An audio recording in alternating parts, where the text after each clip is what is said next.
Today's event is a particularly important one because it gives us an opportunity to think about our first-year students. Some of you are going to be teaching first-year students. Some have taught first-year students. Some are teaching students who were first-year students last year, the year before. And guess what?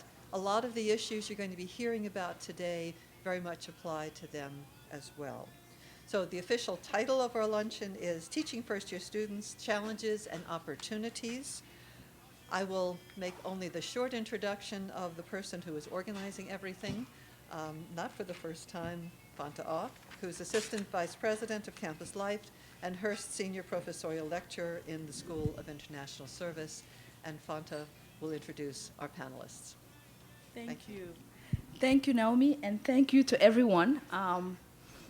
I'm amazed that whenever I come to Maryland or Naomi and I'm like, I have an idea, they're not running away from me. They probably will start to do so. But I appreciate the collaboration on a lot of these efforts. So thanks to the Center for Teaching, Research, and Learning. It is truly an honor for me to be with this group of colleagues and to talk to you about teaching first-year students. It came up for me because I would have conversations with faculty and they're like, we're finding that our classroom is changing. And sometimes we can put our fingers on it. Other times we're not sure what's going on, but we know that there's something that's different. By the same token, as I would speak to students about their first-year experience at American University, I would hear from them, if only, fill in the blank. And I thought, well, there has to be a way for us to bring together good teachers and folks who care about teaching and have a conversation of how can we continue to be better teachers. We're always on the learning path. There's always more to learn from our colleagues. And so it's really in that spirit that we're having this panel today. I'm mindful also of time because I know some of you have a session to go to. For those who are not necessarily going to a session, I know some of us will remain in this room to continue the conversation one-on-one as needed. So without further ado, let me introduce my fellow panelists, and then I'll set the stage and context, and then they'll take it from there. There's Lara Schwartz. Lara has become sort of a partner in crime very quickly. Once I had heard about Lara and her work at AU, I was like, I have got to get to know her more. And it's been great to know of her work and her passion for this area of work. And Lara teaches in the University College program, but she's also the director of the SPA Honors program as well. And does a lot of work with first-year students and being very creative about how to sort of set the tone for the classroom, et cetera.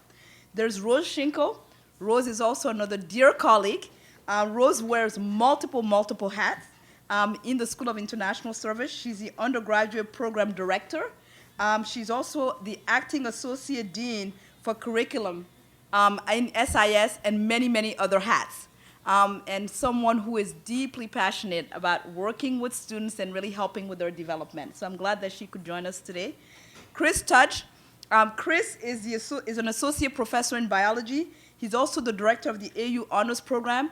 And when I talk to students who are in biology or other discipline and they're taking biology, and I'm like, so who do you take biology classes with? They always talk about Chris.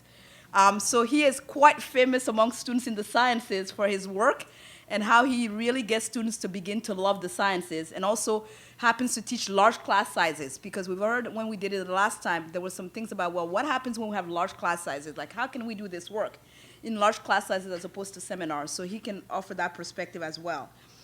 Last, and certainly not least, and will certainly be the first one to speak after I create the context, I wanted to do something different this time. I'm always struck that, we spend a lot of time talking about how do we work with students, but I'm also mindful of the fact that the student voice is not always present. And I'm very mindful of that and want to make sure that we can bring some student voices to the table. And not necessarily that one voice represents all, but I always feel that whenever we can, I'd like to have a student at the table. And so we're very fortunate that Tom Cavaliere was willing to do so.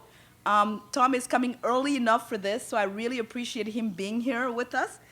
Tom is an undergraduate student, a rising sophomore, so he has just lived very well his first year experience at American University, and it's great that he's back with us here for this fall. And Tom is also on the undergraduate council for SIS, and is the director for the academic affairs side of it. So he's really the right person to have at the table as well.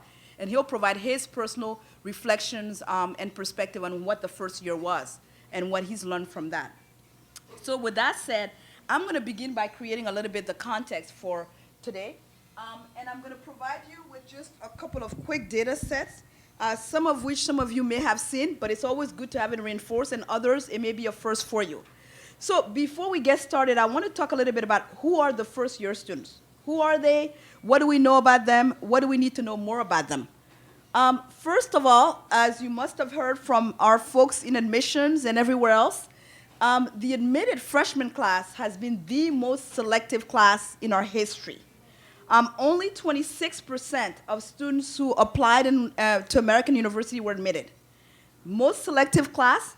You also see in terms of their GPA, the admitted profile was 3.76 weighted GPA, and the deposit was 3.67. So just to say a very strong class when you look at it on the academic front. In terms of colleges and where are they located, where are these students, you will notice that College of Arts and Sciences has 26.9% of the entering class, and then you'll also notice School of International Service has 29.6% of the entering class, and you have School of Public Affairs with 21.8%.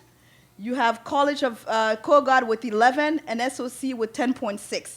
That's the distribution by school of our incoming class for this fall in terms of first-year students. What is the profile of the first-year class? In terms of American, Indian, Native American, really, really, really, really, really small, right? Only 6 at this stage. Asian Americans, Pacific Islanders represent about 7.4% of the entering class. African Americans, Black, is 8.6%. Hispanic Latino, fastest growing segment of our community, really growing quite rapidly. It's at 15%. Native Hawaiian Pacific Islanders is, again, very small. And then multiracial, those who have self-identified as multiracial, is 1%. So all in terms of looking at minority communities, it's about 32%. That's quite large for our size. There's still, and it continues to grow each year, but I wanted you to have that for context in terms of who the entering class is. First generation is about 9.5% of our incoming students are first generation college students, and then look at the gender imbalance here. Women represent 64% and men 35%. So when you start thinking about where are the men, you'll know that in your classes, this is very much what we have here. And then in terms of states represented, you will see that Mid-Atlantic is big for us, 40%. But for those who've been at AU for a while, that continues to decline quite a bit. We used to be predominantly a Mid-Atlantic institution, and that continues to decline. And then you'll see that the South continues to be a growth area for us with 14.5%. The West is also growing rapidly for us. As a matter of fact, we will have a full-time person that will be working out of California for recruitment purposes only, because there's that much growth with California alone. But the West is 13%, and then you'll see that the international is at 6.3%. That's just to give you a sense of the regional and other sort of information about profile of students. Clearly, these are not the only things, but I wanted to give you just a snapshot of what you have in front of you. With that said, also, some of you will have transfer students, because given the number of credits that they're taking, they may take general education courses, and with the transfer population, it is a much more diverse population in terms of race and ethnicity, but also in terms of first generation as well. You'll see that 15% of our transfer students are Pell eligible. These are very high need students financially. That's about 15% of our entering class. You see that first generation represents 19% of transfer students are first generation college. Most of them are coming from the DC metro area. So we draw a lot from schools in the area because we have articulation agreements with them. So that's why you see that large draw. And then you'll also notice there that, for example, African-American population is about 13% with transfers, whereas with first-year students, it was about 7%. So you'll see that there's a shift there when it comes, and also international is at 22% of our transfer students are international. So that you are aware also of transfer students, particularly who may be taking your classes in terms of first year because of the general education requirements, et cetera. So that's a little bit of the profile. Then I want to talk about the financial profile, because this is something that you as faculty need to have in terms of just background information. AU has really made a commitment to try to close the gap, the financial gap of incoming students as much as possible, particularly for the very high need students, is to close it by 100%. Just to give you a sense, there was $31 million that the institution expended on financial aid alone. And for you, you may say, well, is that a lot? Is that not? What I can say to you is this is the largest we've expended for an entering class, especially considering that it's also a smaller class than what we've had before. So there's been much more dollars expended to get the class here than we've done in the past. And it was expended on the class, and it's really primarily focused on high need students and students with need. We shifted our financial aid strategy from merit to need. So 80% of our students who come in with the need being fulfilled rather than merit. That's been a major shift, strategic shift on the part of the university. So 81% of the class that deposited saying I'm coming to AU had some form of need or aid need. And 81% of those, we found a way to close that gap depending on how much their income was, depending on what was on the FAFSA, et cetera, et cetera. And out of that, 20% of that class are considered very high need. But I also want to say to you then there's another 20 to 22% that are considered high to medium need. So we don't want to forget about that group as well. So when we think about students in need, 20% are very high need, but we have also another 20 to 22% that really have need, and we don't want to forget about that. But also the contrast here is that the average family income is still 167%. So this notion of the haves and the have-not very much live on every given day on our campus, and you'll see it in so many ways how it plays out in terms of students who may come and say, textbooks may be a challenge for me. And where the social, it certainly impacts their social lives here on campus in terms of what you do on the weekends and are not able to do, et cetera, et cetera. So the financial profile is really important for you to be aware of. So keep in mind that out of this group, there's 28% who demonstrated no need. Now, the reason they demonstrated no need is either because they were international and they're not eligible for financial aid, that is certainly federal aid, that may be, but also the reason there's no need is because their income level is such that there was no justifiable need for that. Important to keep that in mind because it means at least 1 out of 4 students is without a need at all. So contrast those things in terms of socioeconomic background that lives on our campus here. So that's the financial profile. Then I want to finish quickly with one last thing. One of the things in student affairs and campus life that we do a lot of is we look at what are the trends and what's out there and how does it create context for it. One of the studies that's done each year and that's been done regularly is what is called the Beloit mindset. And what they do is they really kind of survey to understand what's sort of the mindset of the entering class. And this is done every year. And so this is some of the takeaways. There's about 60 of them. And I would encourage you to go to the website, the Beloit Mindset website, and you'll see what all of the 60s are. But I have picked up some of the ones that certainly come up for me. And I want to give you just a couple of snapshots of what some of those are. And this is for the class, meaning the 2020 class, meaning this entering class. And I want you to keep that in the back of your minds as well. One is mostly born in 1998.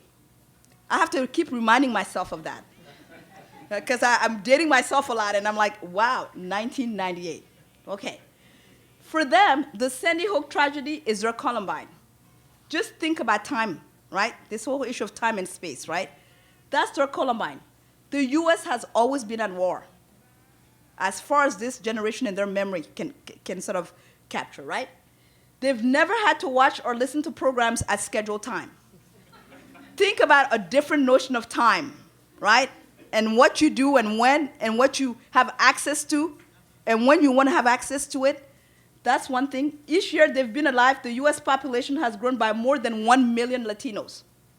That was an interesting fact for me, because it was certainly something I had no idea about. To reach them, you better send a text. Emails are often ignored.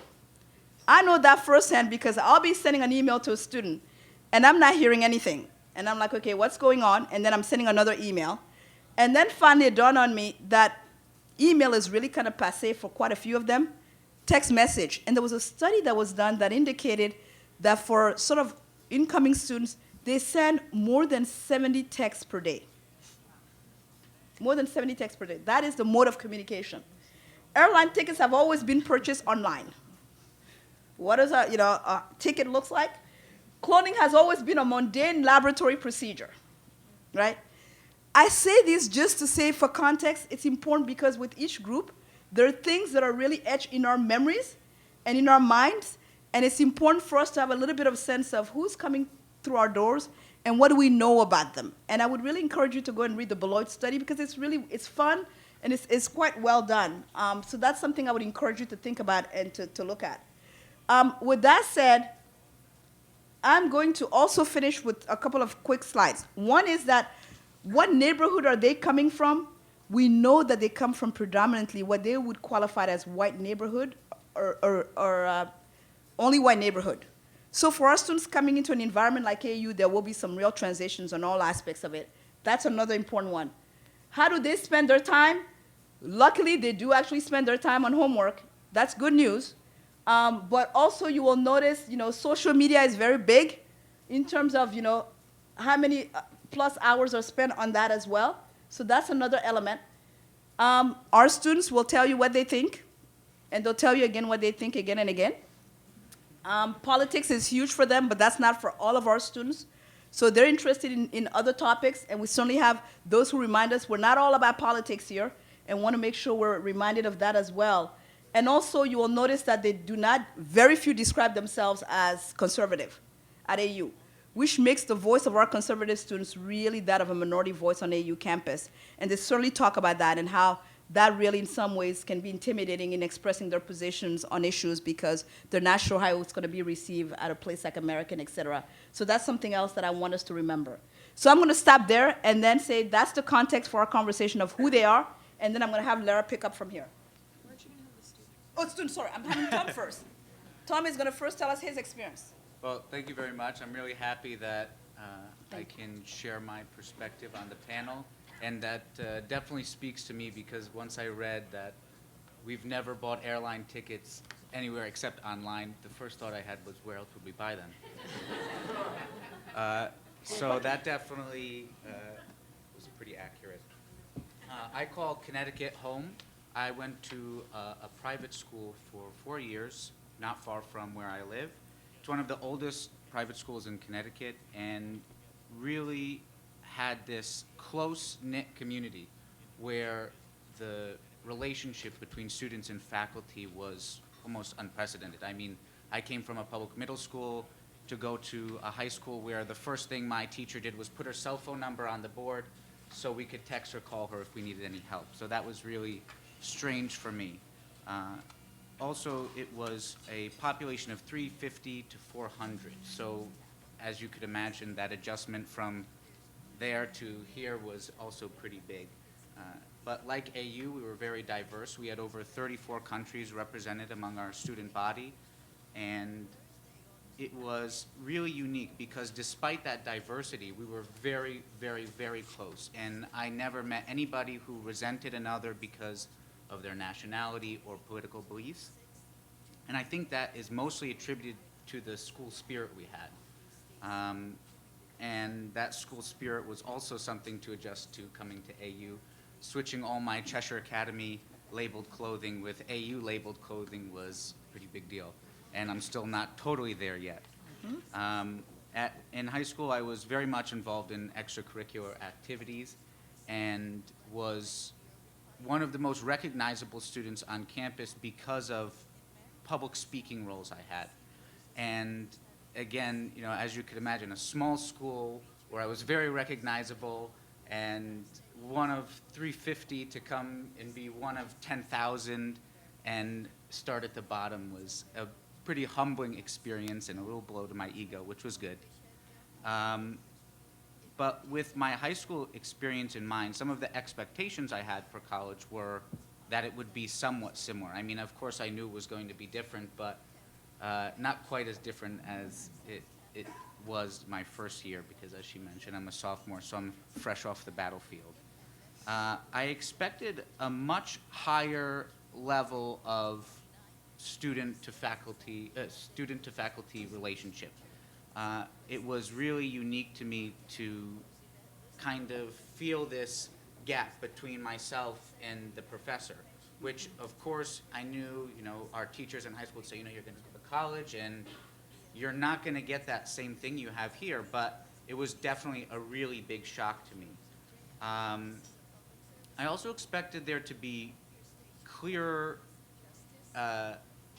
instructions on how to take advantage of all the campus resources. And I think part of it might have been myself, and it gets lost in all the buzz of activity during freshman year. You're kind of so busy acclimating and figuring out who you want your friends to be and figuring out which parties do I go to, or what do I do. This kind of adjustment, I think, overrode my ability to see what resources were available on campus.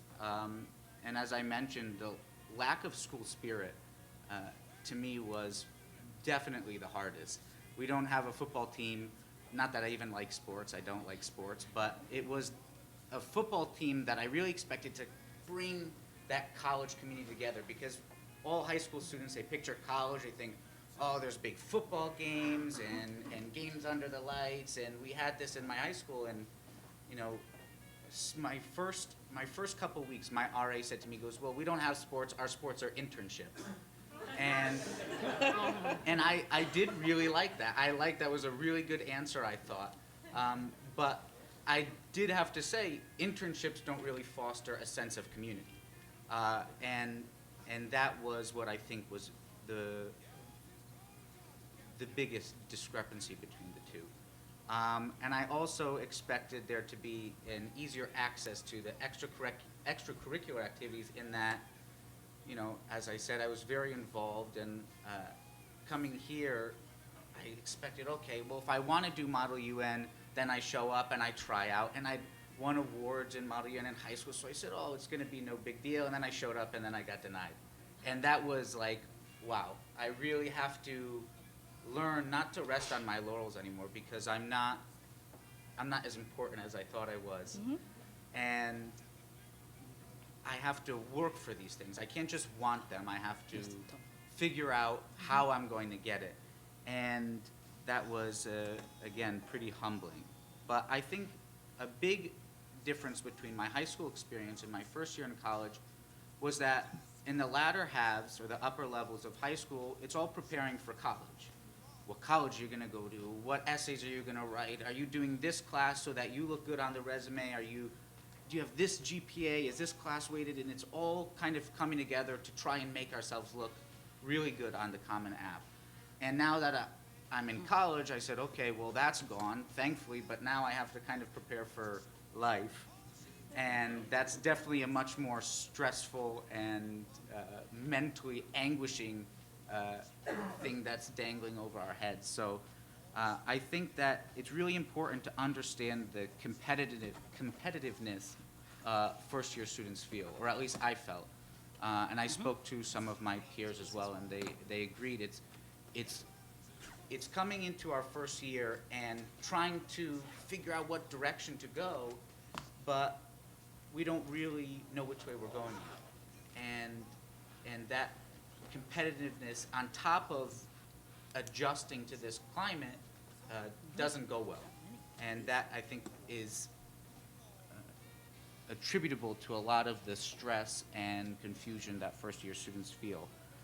So in regards to that adjustment, I think that some of the core pieces of advice I would offer as a former first-year student to better engage us in the classroom is that, on top of understanding this competitiveness, is to realize that a significant majority of us don't know in what direction we're going, even if we like a topic. I love international relations, I love political science, but starting off, I knew I liked that, but I didn't know how to apply it. I didn't know how to put it down on paper and say, okay, I like this, and then this is what I want. And of course, that's what first year is for. But I think it really becomes attributable to us not having found our passion yet. And I think that's really, really important. I think that's the one thing I kept thinking over and over again when I was reflecting on my first year. I didn't find my passion yet, and it took me a little while. I think it wasn't until the latter half of my second semester and over the summer I was fortunate enough to study abroad in Brussels and intern in the European Parliament. And this kind of real experience showed me, wow, this is what I like. And this is a real life application of that passion. And now going back into the classroom for the upcoming semester, I feel much more confident that this passion is going to take me much further. And I think in the classroom, what's really important to engage us is for you as professors to show us your passion. And it doesn't have to be, this is what I did to get here, although that's important. It's just show us that enthusiasm you have for the subject, because even if I don't have that enthusiasm, I will see yours, and it can be really, really contagious. And especially helpful to first-year students who don't know what that feels like yet. Some people don't even know what a passion feels like. And it's pretty liberating once you realize, wow, I really like this topic. But I'd like to make the distinction between passion and opinions, because as you mentioned in your slide, the conservative opinion is a very small minority. And I wouldn't consider myself a conservative, but I certainly love to play devil's advocate in every conversation, even if I don't agree with it. And although I'm sure you all have wonderful opinions, I really don't want to know them, especially in the classroom, because I think that creates an atmosphere where people with dissenting opinions don't want to disagree with the teacher, especially. And it was really, really unique to me in my first year experience to have that feeling of, a hostility in a classroom. There's so much self-policing by other students as far as what other students can say, and that to me was very, very new and something that was really disheartening, especially because leading up to college, you say, wow, it's going to be this wonderful debate and everyone's going to have a different opinion and everyone's going to do this. I, for the first time in a classroom my freshman year, felt uncomfortable sharing my opinion. And now, like you said, AU students definitely still do share their opinion, and of course I did. It was still a really terrible feeling to have. So I think the role of a professor should be that neutral stance, and on top of that, to lend validity to dissenting opinions.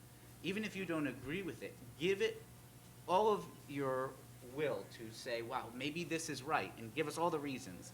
And then say, maybe this is right, and give us all the reasons. And then as a classroom or as individuals, we'll come to our conclusion. And those who do share those dissenting opinions will feel more passion to stand up and share theirs as well.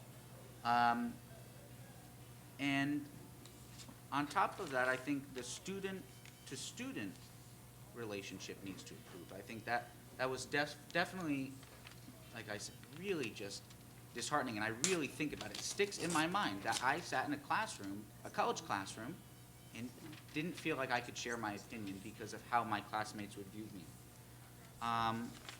So I think also when I reflect, two classes stand out to me very distinctly. Dr. Chin's classes. I had cross-cultural communication and transnational migration. And while the classes were very interesting, my first year seminar was at 8:55 Monday mornings until 11:35. And besides the attendance points, what drove me to class was that I saw her passion for the subject. And I wanted to prove that I could have a passion as well. And that really drove me to contribute more in the classroom.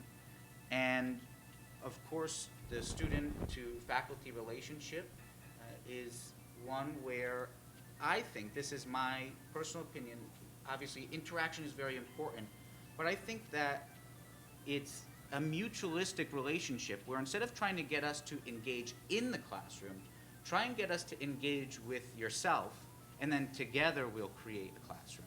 Because nothing will be achieved if only one half is putting energy into the discussion.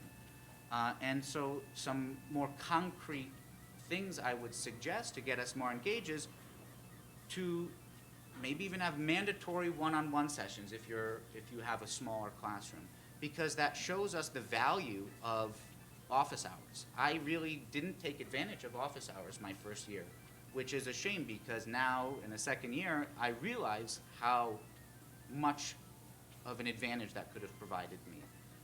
And it can also show you as a professor some common interests we might have, and you can exploit those in the classroom to get us talking to one another. And of course, because once we've known each other, it's much harder to hide in the classroom. Some of my mistakes academically, like I said, I rarely used office hours and gave subpar energy because I wasn't invested in the topic, even though I liked it. So that's another thing. Don't assume we're invested in the topic even though it's our major, and even though we know we want to get into that topic, in that subject, in that field. Don't assume we're all invested in it, at least not yet. And socially, like any freshman, I went out too much and I socialized too much, and I do think, though, that's okay, because I think on top of being college students, we're also becoming adults. And part of being an adult to me is learning yourself in relation to other people. And freshman year is certainly that kind of experience. So in order to circumvent that very easy path of lacking off, I socialized with more like-minded people who were driven like I was, and kind of unlocked that passion in one another, and learned that, of course, if you don't go to that party for the millionth time, you're not really missing out on anything. It's all the same every time. But most importantly, I searched for and found that former drive I had in high school that drove me to do those extracurriculars, and now I'm applying that in the undergraduate council and a few other positions. So that gives me a better view as to my next few years. So I'm looking forward to where these years are going to take me, and I'm glad I have such distinguished faculty to help me along the way. And I'm very happy that you're all listening to a student perspective. It's really great to contribute. Thank you, Tom. Thank you. And I'm taking some good notes, so I'll summarize what I'm hearing from different constituents. Lara will take us now to a faculty perspective on this. And standing, being one of the only stand-up people, it's just because I made these pretty slides and I like them.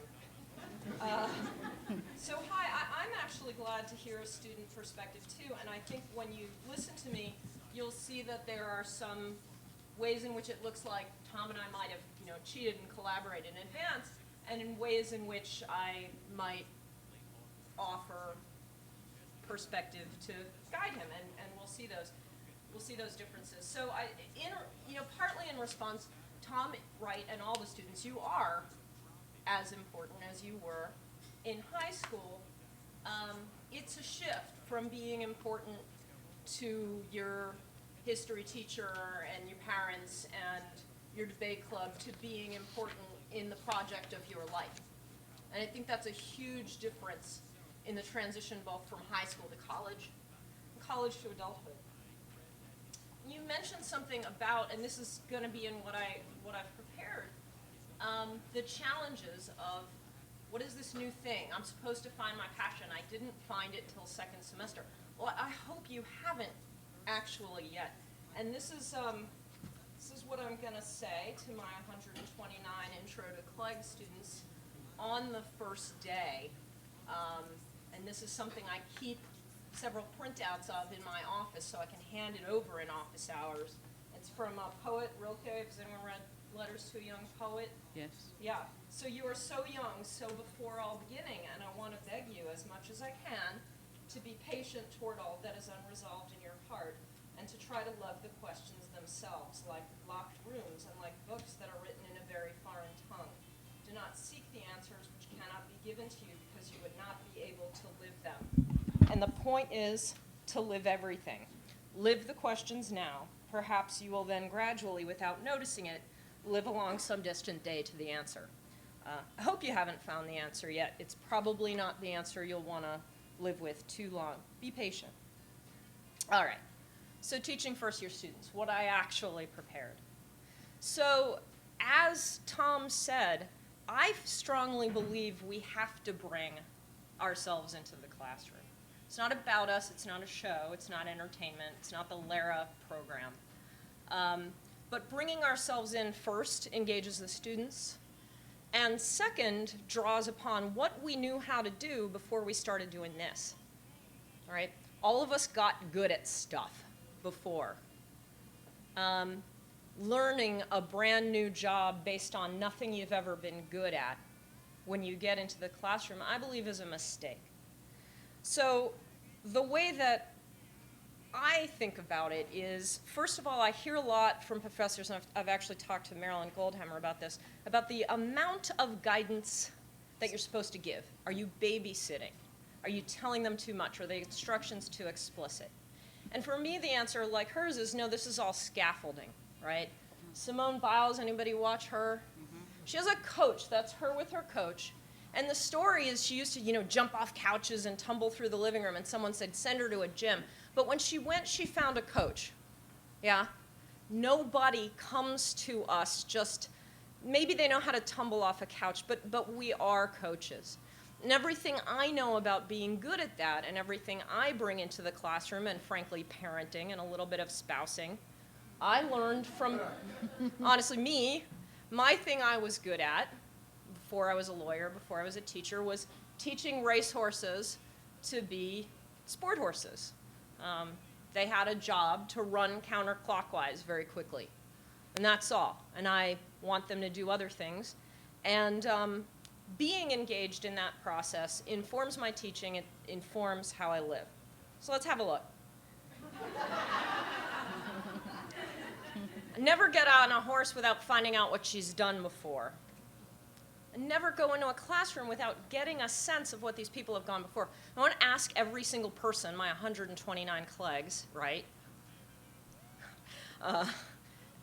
Oh, exactly what have you done? I have sent a Blackboard discussion already. I'm getting to know them a little bit online. But I'm learning more and more, and Fanta is helping with this, right, about what they've come in knowing how to do, and I'll talk about that. It's simple, but it's hard. It's the same thing in both columns. If we have simple and basic goals, we want more balance, we want more energy, we want more discipline, we want more focus. There are roots to that. It's hard to do, but if you're making it more complicated than it has to be, you might be doing it wrong. Don't let them trick you into doing it wrong. If they hate you, if they're mad because they got a C that they earned because they didn't exercise Tom's good judgment and skip that party, don't let them trick you into doing it wrong. Don't make them stand still for more than 5 seconds as a young horse thing. You got what you wanted. They stood still. Move on. Freshmen, yeah, you got to give assessments, but please give them opportunities to be excited. If they get distracted and restless, it's a sign you have to give them something more difficult to do. Yeah? My first years do moot court. That's a law school exercise. I actually just had 8th graders from Title I schools in DC do a moot court program I designed. It was hard as hell. They were terrified. All of my first year students come in terrified to argue an appellate case before a panel of practicing attorneys, and all of them leave the room feeling like King Kong. If they're too distracted, give them something difficult to do. Especially if you do retrain a racehorse, really, really pay attention to that one. It's important. You don't want to end up like accidentally in Delaware in traction. Okay. Nothing beautiful is achieved by force. That's from Xenophon's Ancient Art of Horsemanship. Be a human being. You can't angry somebody into scholarship. Yes. I get angry, incidentally. I am offered abundant opportunities to be angry. Sometimes I'm honest about it, What you guys did just sucked. What's happening in this classroom? It's okay. Yours is one of 5 classes. I learned this the hard way. I assign a lot of reading. I ask a lot. This year, I've actually, for the first time, I created an assessment calendar. All of the things that are assessments and going to be graded in all 3 classes I'm teaching. I have 19 students who have overlaps who are taking 2 classes with me, God help them. I know in advance it would be mean to give them midterms on the same day. I'm not going to do it. I have a calendar of assessments, And the students in my Intro to CLEG class, I'm actually going to give them a little extra bonus point if they make one too. Don't set consequences you don't enforce. If you mean it, if you say no extensions, classes don't, you know, I say don't carry a stick if you're afraid to use it, you know. Get out, gallop, let them be happy about learning. Tom made a good point about this, right? If you think you don't need lessons, you're wrong. I go to CTRL. I just met with Joy Adams actually about Blackboard, and it took my temperature down, my blood pressure down 30 points. I asked Marilyn for help in CTRL. So what are we trying to do? We got to set objectives. We got to tell them what to expect, right? Tom mentioned this. What am I doing here? Ask for things that fulfill the actual objectives of the course. Tell them how they succeeded or failed. And instill an ethos of inquiry. Now, this is how I set standards for the course. This is what I use. Everybody's got something different. This is Bloom's taxonomy. Anybody use this? Yeah? So what I tell them is high school is here, demonstrate comprehension, yeah? And college all happens above it. You should walk into class comprehending. High school happens in your dorm room or in the library because you walk in comprehending. And we work on that. But I tell them what I'm asking you for is this higher order thinking. I give them this, I talk about this, we have a conversation. It's important to know what they can't do when they can't come in. 95% can't write a paragraph, by which I mean write an assertion that's provable and support it with evidence, and then don't do any more than that in that hunk of text. We need to work on that. Almost all of them struggle with asking questions, not just about their lives, but if I ask a question, what would you have to know in order to decide how to handle this issue, right? Like in a class where I'm talking about policy. What do you need to know when you decide whether your network should cancel this program starring this guy who said very, very racist things? You know, and you can rattle off some stuff. Well, I'd want to know who our viewership is. I want to know what the sponsors think. Very hard for them to generate that. And that's a very important foundational skill, right? How are they going to write a capstone if they don't know how to think about what hasn't been answered yet and what a question looks like and what a provable assertion looks like? We're going to spend most of my CLEG class this semester practicing answering questions, identifying questions, excuse me. Managing their time is difficult. I try to encourage them not to think of it as time management, which is very loosey-goosey. It's like eating healthy. I talk about it as project management. You have tasks. I strongly encourage, you know, incorporating some project management. Tom said this, most of them have only been prepared to be accepted to college. They haven't been prepared to do college. They know about exposition. They know about filling requirements that are very explicit, demonstrating comprehension. The big challenge is once that reason to study is gone, I got in. There's an existential, what the, and it leads to the conclusion that you might have noticed Tom say, now I gotta prepare for life. I've had this conversation with some of my colleagues, something in between getting into college and life. Who knows what it is? College. College, right? If you don't say what college is for, they'll assume it's getting a job. And getting internships is a great way to get a job. It's not a great way to be happy at a job. It's not a great way to be useful at a job. But it's a great way to get one. And I used to work in organizations. I hired a lot of people and people, not everyone can do their job. Okay. So what do I want to build? I want skepticism. I want them to ask more questions. I want them to read something instead of saying, I disagree. I want them to look at it and say, what more do I need to know to even decide if this is any good? So the CLEG class this fall, the multidisciplinary class, we're going to start with the question, do you support free college as a proposal? And then we're going to spend the entire semester finding out all of the questions one would need to ask to answer that question in an informed manner. We're going to look at lots of things about K-12 education, some of the things Fanta might like about how well people, what they struggle with once they get to college, their financial aid, culture. And another challenge is the consumer mindset. right? That's the elephant in the room, is SETs. That's Katniss saying, I don't know how to make people like me. How do you make people like you?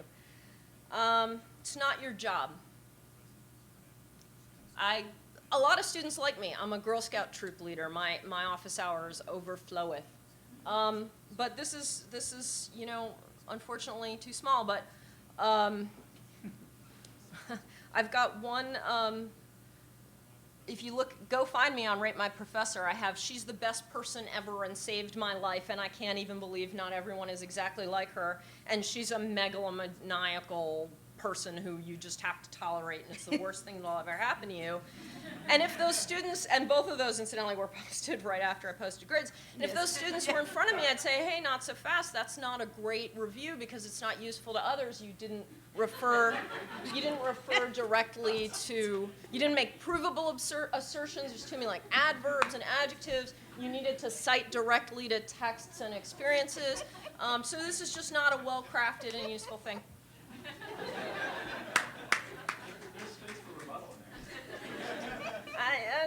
You know, instead, right, I'm old enough to partake of all kinds of coping products. So what can you do? Remember the goal. You want them motivated to be higher order scholars. And the only way to start that process is to be engaged in it. Be explicit about what the mission is. And that's true for physics or philosophy or for government. What are we trying to accomplish? Now, Tom mentioned this. Share your own journey. And it should include your failures. Whether you bombed your first college math class, you got to college and were surprised that you weren't the best Model UN person, whatever it is. If possible, tie the material to something that already matters to them. Now, in SPA, not too tough. All of them care about free college. They just signed a promissory note, right? Easy. Tougher some places. But it's doable, right? They care about inquiry. Involve them in a conversation about your learning community. I am starting the CLEG class with a letter that some students wrote to a professor at a law school about how terrible it was she wore a Black Lives Matter shirt to school, and her rebuttal, which is fantastic. I recommend it to, I'll send it to Fanta, a link to it. And we're going to talk about what it's my job to do. Is it my job to tell you, you absolutely can be conservative, I swear? Is it, you know, promise, I promise, I promise? Is it my job to walk in and say, I just hatched from underneath the podium in Ward 2, and I have no life experience. There's nothing I believe, ever. And don't Google me because you'll find out I work for the radical homosexual agenda and it'll ruin my like new car smell for you. Or am I a person? And do we have to get real about what I can deliver and what you should deliver in this learning community? What does it mean? What do you want? Do you want to be an adult? What does that mean for you? Right? And we can talk about that. That's worth spending a class on. I require them to practice. People being surprised by a midterm makes no sense. You could give them a practice question just like the midterm. Then they'd know who has to go to office hours. I say everyone, by the way. I say, please come. I don't require it because I don't want to have to keep a piece of paper finding out who didn't come. But I tell them they should come. I remind them it's free, much like the syllabus. Finally, listen to feedback. You get in real time and adjust accordingly. Especially with a new class, maybe the reading is too much. Maybe someone bombed your test. By the same token, if you happen to notice that some area of inquiry fascinates and captivates the students, go with it. It turns out my students care more about criminal justice than any other aspect of what I do in constitutional law. It's grown over the years, and I put 2 wildcard spots in SPA 220 for the end of the semester where the students decide what we're going to study next. I had to leave something out, right? People write books and books and books and classes on constitutional law. I've got more specific stuff around expectation setting. I have a lot of little products I give students, like a very clear statement of how I grade, what goes into an A, what makes good writing, adverbs are the enemy. And I can actually share those. But bottom line, this is my ingredients, and thanks for letting me stand and look very patriarchal. So, thank you. Oh, yes. Okay. to start that's from right. a slightly different place. And I want to talk about what I really find so beguiling about first-year students. And oftentimes we find ourselves saying how they don't measure up, what they don't do, what they don't come with, what's wrong with them. And I always start from what's right with them. They're funny, they're bright, they are engaging, they are enthusiastic, they will read almost anything on the face of the planet if you give it to them and you show them how to read it. I profoundly disagree with the discourse that is circulating around them about resilience, that they lack resilience. I find that profoundly offensive. I found it imbued with assumptions about race and gender and class. It really upsets me. I find them to be resilient in ways that I don't think I could have been at their age. And I also disagree profoundly, and I'm a post-structuralist, so I disagree with everything. But I absolutely disagree with the narrative that they all expect a trophy. I have not found that to be the case. This is my 5th year teaching here at AU in SIS. I, every year, have been involved in the University College. I am deeply invested in our first-year seminar courses in SIS, which Christine Chin is a really significant part of. And I have not found these attitudes to be the case. I love first-year students, and I mean that in every sense of the word. I mean that in the sense that love is always compassionate and kind and understanding, but it also sets rules, and you're not afraid to say, no, that is not acceptable, and this is the standard, and yes, it's hard, and yes, it's challenging, but I'm going to show you how to get there. So for me, teaching is about finding, and I'm, to top things off, in addition to being a post-structuralist, I'm an IR theorist. So who could be more out there than me? And in many ways, all of my classes circle around IR theory. Now imagine teaching Foucault and Derrida and the whole host of characters to first-year students. Well, they love it, they ask for more, and they really find it engaging. So how do I do it? I do it in several ways. I think about myself as a coach, and I love the slide you put up with the gymnast, with Simone Biles. We have to think about ourselves, in a sense, as coaches.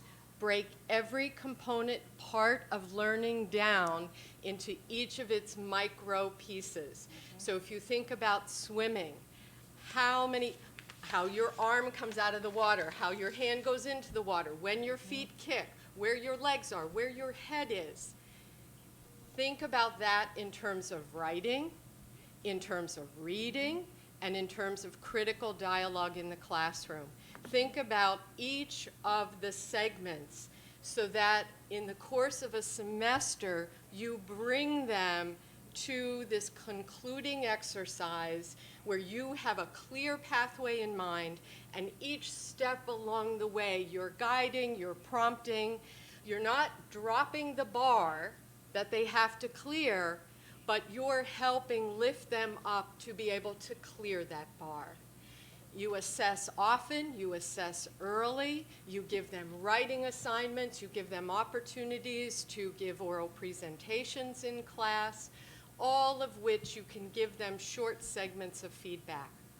But the important thing for me is to think about what each of the component parts look like and how I design a syllabus over the course of the semester. I'm going to read you a very short statement from a father who came to AU with his son, prospective student in SIS, and said to me toward the end of the semester, I'd love to sit in on a class, do you have anything? I'm like, holy cow. You know, I don't know who I could ask. And I said, wait a minute, I'm teaching my first year seminar. Why don't you come with me? You can sit in. You can get a sense of the students in AU. I did not know this guy was a professor. Had I known that, I'd have probably said, no thanks. Sorry, can't accommodate. I'm not afraid to admit I'm chicken. So it is the last day of my first year seminar. And this will give you a sense of the way I teach.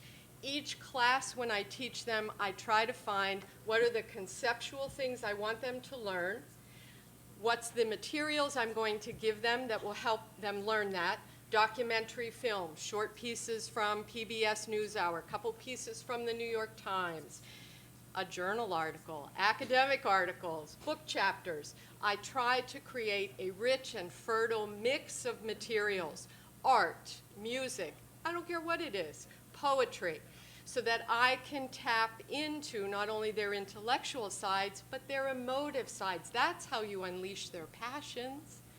You don't hide emotion in the classroom. You bring it in. You make it visible. It's part of the learning process. And each class then has some activity, the doing in the learning. Now, what do we do with this material? How am I going to structure some type of event for them to do in the classroom where they can actually apply what we've been learning, reading, and discussing? So I always think about, here's the thinking piece, here's the doing piece.